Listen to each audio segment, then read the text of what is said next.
the early years of World War II, as the flames of conflict spread across Asia and the Pacific, a new fighter appeared in the skies. It was sleek, silent, and impossibly agile, a machine that seemed almost alive. Allied pilots would soon learn to fear its curved wings and deadly cannons.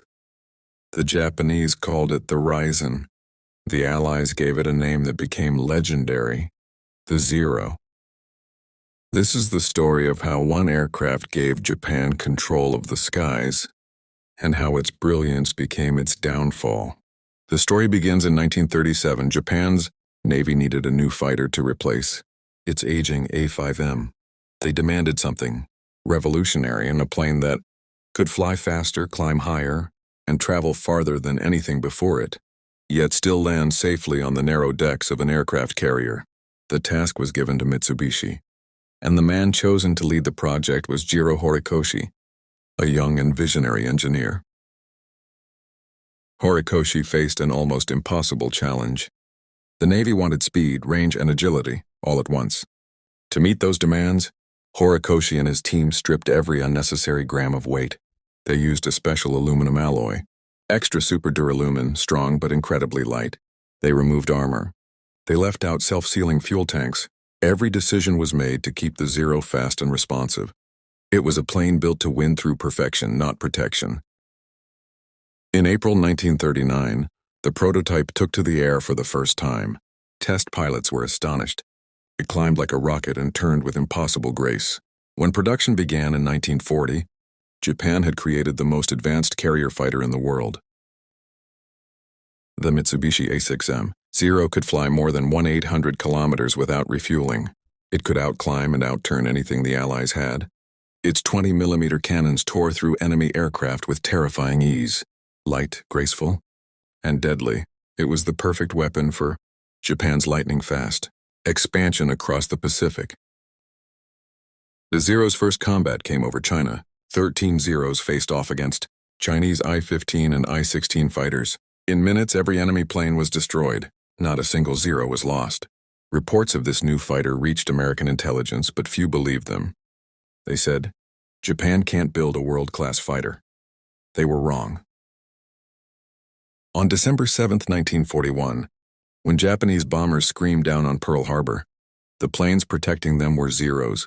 They strafed airfields, destroyed grounded aircraft, and cleared the skies. Within hours, the U.S. Pacific Fleet was crippled. The Zero had announced itself to the world. In the following months, Zeros dominated the Pacific. They ruled the skies over the Philippines, Wake Island, and the Coral Sea. Allied pilots soon learned a deadly truth. Never try to turn with a Zero. Its light frame allowed it to twist and climb in ways no Western plane could match. For a time, it seemed unstoppable. But its perfection came at a price. Because it was so light, it was also fragile. One bullet to the fuel tank could set it ablaze. There was no armor to protect the pilot. To survive in a Zero, you had to be fast, precise, and above all, never get hit. In the hands of Japan's elite naval aviators, the Zero became a weapon of pure dominance. In the first year of war, Japanese pilots claimed kill ratios as high as 12-1. At Wake, at Rabaul, at the Indian Ocean, the Zero reigned supreme. Then came Midway. In June 1942, 4 Japanese carriers sailed toward Midway Island, with their decks full of Zeros. But the Americans had cracked Japan's codes. They were waiting. When the U.S. Navy struck back, it destroyed 4 Japanese carriers and killed many of Japan's best pilots. The Zero itself remained deadly, but the men who mastered it were gone. That loss changed everything. Japan couldn't train new pilots fast enough. A Zero in the hands of a veteran was a weapon of terror. In the hands of a rookie, it was just another airplane. Meanwhile, the Americans learned quickly. When a Zero crash-landed on a Kootenai Island in Alaska, engineers studied it and discovered its weaknesses. The Zero was unbeatable in slow-speed dogfights, but at high speed it lost control. Its thin wings flexed too much. Its controls froze in dives, and it couldn't take damage. The Americans adapted their tactics. They invented the thatch weave, 2 fighters flying in a defensive pattern, covering each other from attack. Instead of turning with the Zero, they used speed and teamwork to outthink it. Then came new machines, the F-6F Hellcat and the F-4U Corsair. Both were faster, tougher, and far more heavily armed. They could take hits that would shred a Zero. The tide began to turn.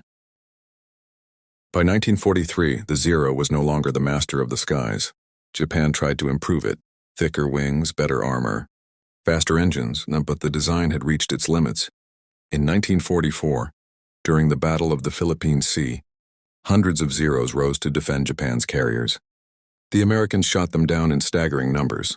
The battle became known as the Great Marianas Turkey Shoot. The era of the Zero was ending.